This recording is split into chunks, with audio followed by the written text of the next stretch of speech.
to the chapel and we're gonna get married.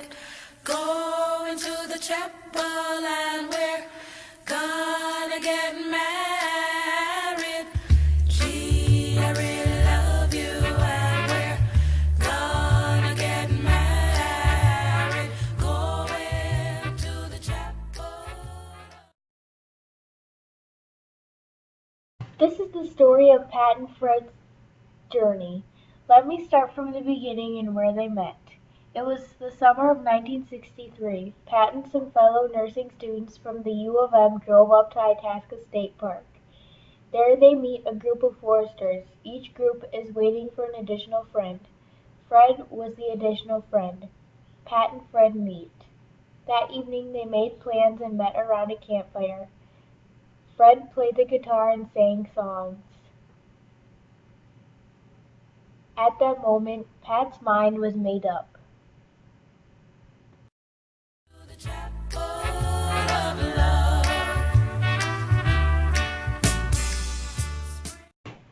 It was the fall of 1963. Both Pat and Fred have student seats for the Gopher game. They sit one row and 2 seats down from one another.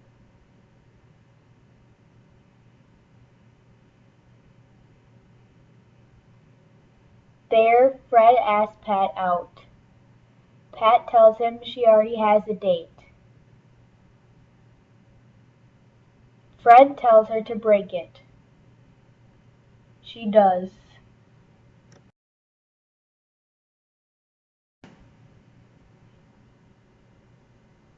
It was April 1964.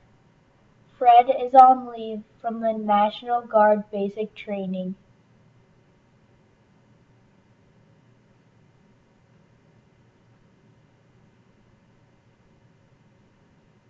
He proposes to Pat. Pat says yes.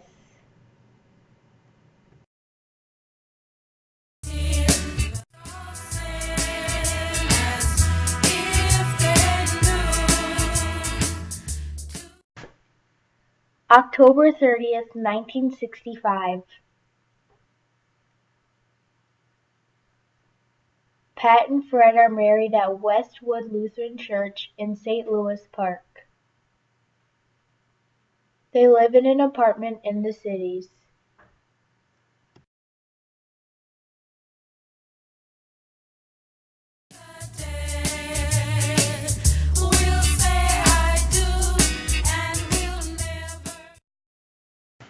Winter 1965.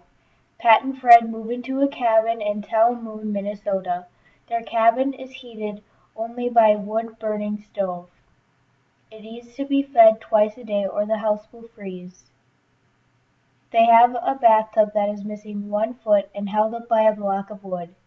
If the block of wood isn't put in correctly, the cabin floods. Fall 1967. Pat and Fred moved to Duluth, Minnesota. One night they sit up all night with friends to see if their National Guard unit will be called to go to Vietnam. They are relieved to find out that another unit is called instead.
So when we lived in Cutfoot Sioux, we were pretty remote and kind of far away from any post office or places where we could pick things up.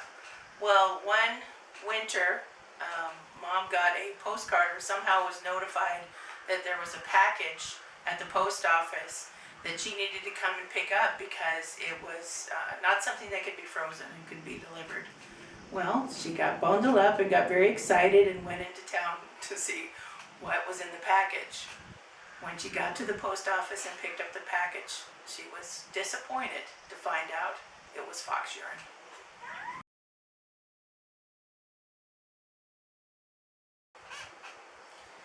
So when we were growing up at Cutfoot Sioux, we had a gray cat named Mister. And during the opening of fishing season every year, there were lots and lots of boats that would come out on Little Cutfoot Sioux Lake. And one morning during fishing season, Mom went outside and wanted to call the cat to come in. And so she went outside and she said, "Here, Mister! Mister, come here!" And a couple seconds later, someone in one of the boats said, "Hey lady, I'll be right there." On the road again, just can't wait to get on the road again. The life I love is making music with my friends, and I can't wait to get on the road again. On the road again, going places that I've never been.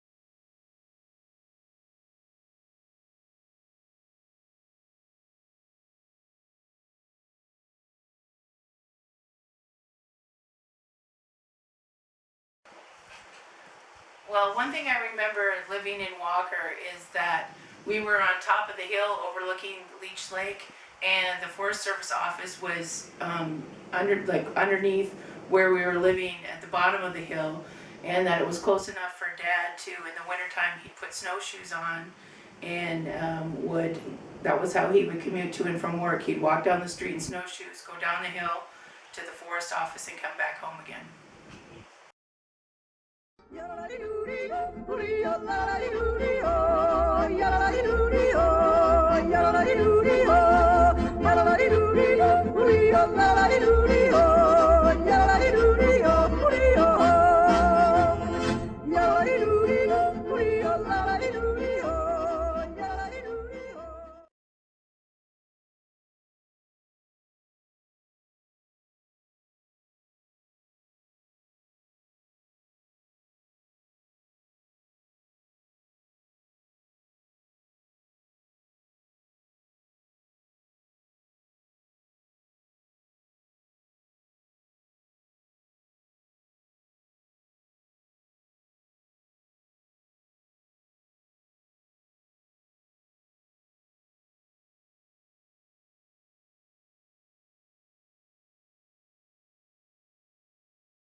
When we lived in Park Falls, Wisconsin, we lived next to a family called the Grubers. The Grubers had 7 children. 5 were boys and 2 were girls. And David was friends with all 5 of the boys. Well, we spent a lot of time with the Grubers, but one thing I remember is that we were sitting down to dinner one particular evening, and we heard a knock at the door, and Mom got up and answered it, and it was one of the Gruber brothers, and he asked if David could play. And Mom said, no, when he was done eating, yes he could, but right now he was eating dinner. So she went back and sat down, and about 2 minutes later there was another knock at the door, and it was another Gruber brother, and asking the same question if he could play with David. She said no, he was eating dinner, maybe later. At that point she looked out the window past the door and saw that there were no less than 5 Gruber brothers passing each other silently.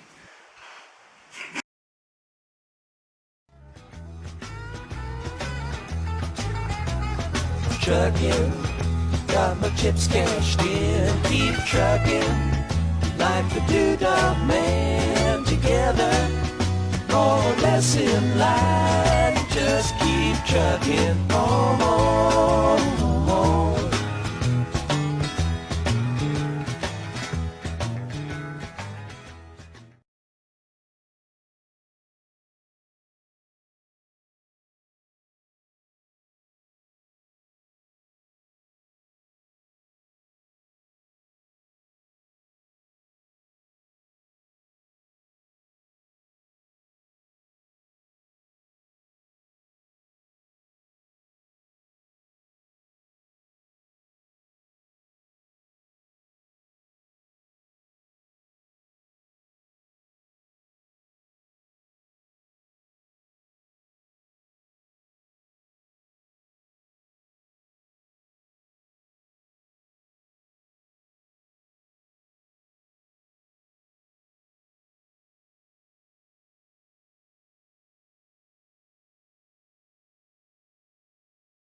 Very vivid memory I have was when we lived in Tell City, Indiana, and my dad had gotten a hold of deer hunting video. At that time it was a VHS copy, and on a Saturday morning my mom was going through her normal cleaning routine, cleaning the house top to bottom, and we had sat down in the living room and put the tape in and started watching. It was actually deer rattling video where you take the antlers and crash them together and try to attract other deer, which we thought was very exciting.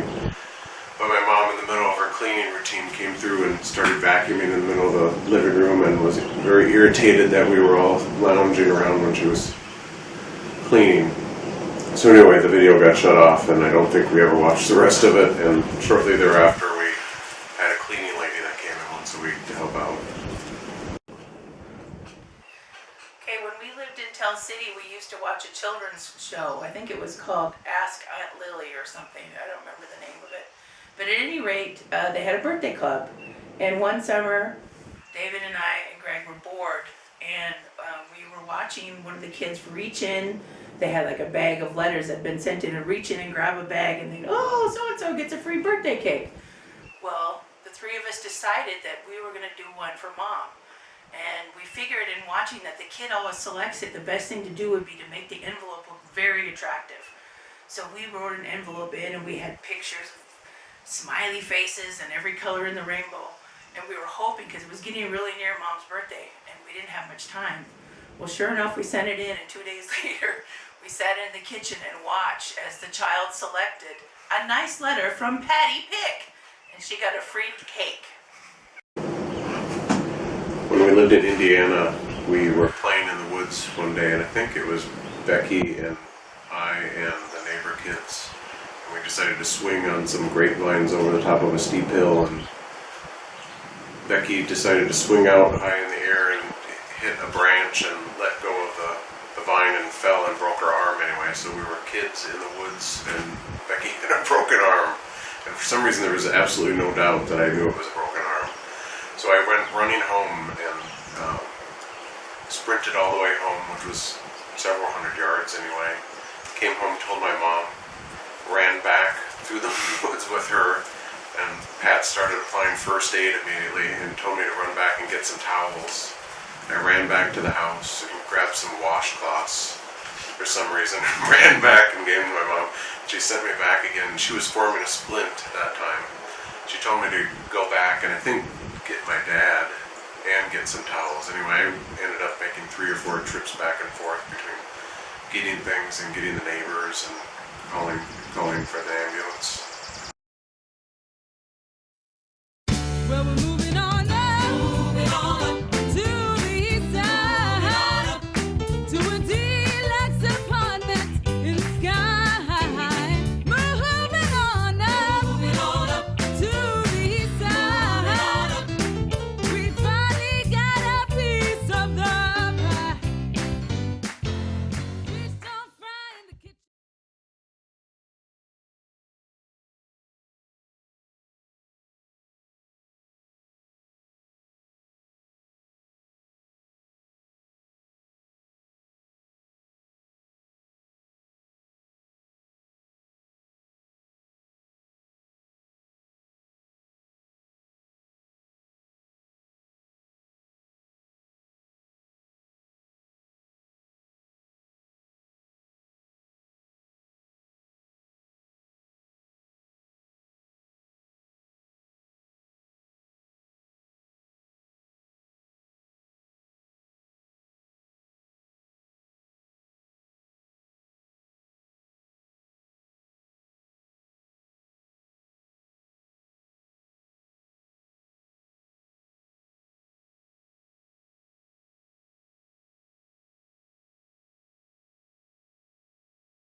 Two dogs on her lap. Ay, ay, ay, ay, canta y no llores. So I remember when we first moved to Bemidji from the Tell City home, while Mom and Dad were looking for a place to buy, we rented a house in town. I think the owners were called the Moeller, so we referred to it as the Moeller home. And about all I remember from that was it was the first time that we had cable TV, because I think it was included in the rent. And so it was sort of fascinating to me to have options other than what was on the turn knob dial of the old school TV.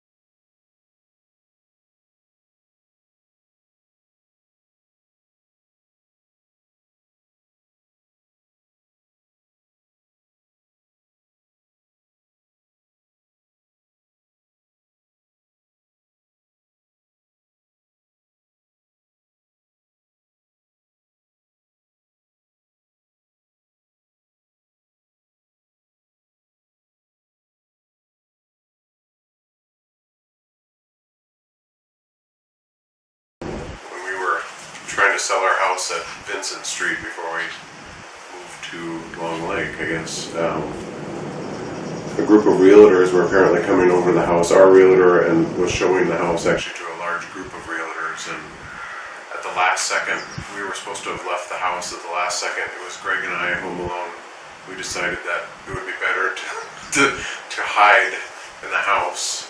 There was a small little table set up in the basement family room area, and Greg hid underneath the curtain of the table, and I hid in the wood box, short legs away. Before we knew it, there was like 20 realtors standing like within feet of both of us, and anyway, it was an adrenaline rush. And so one of my memories of the early days of Long Lake involved working with Dad, redoing the greenhouse building, the little storage shed that we use for garden equipment these days. And it had needed a new roof. And I remember Fred trying to get the angle right of the rafters. And it was one of the first times that I ever remember getting him really frustrated and hearing him try to swear. But the problem was, I don't think he was very practiced with swearing. and so the syntax often came out wrong, and he would say something like, "This or similar things like that." So it was just, and I was trying hard not to laugh, which made it even sort of more memorable. Much like the Mississippi River, whose humble beginning stems from the very same park where they first met, the tributaries of Pat and Fred's lives merged together many years ago, forming a sum greater than its individual parts. With time and experiences together, the river of their marriage together gathered power through wisdom, strength, and experience. After 50 years of journeys, trials, tribulations, and lots of hard work, that river is now an unrestrainable force. The view from their boat together must be amazing, and Pat and Fred can see many reflections on the surface of Long Lake. They see reflections of family, of friends, and past journeys together. As they continue to journey, much like the mighty Mississippi, they will continue to grow together, looking together to see what's around the next bend.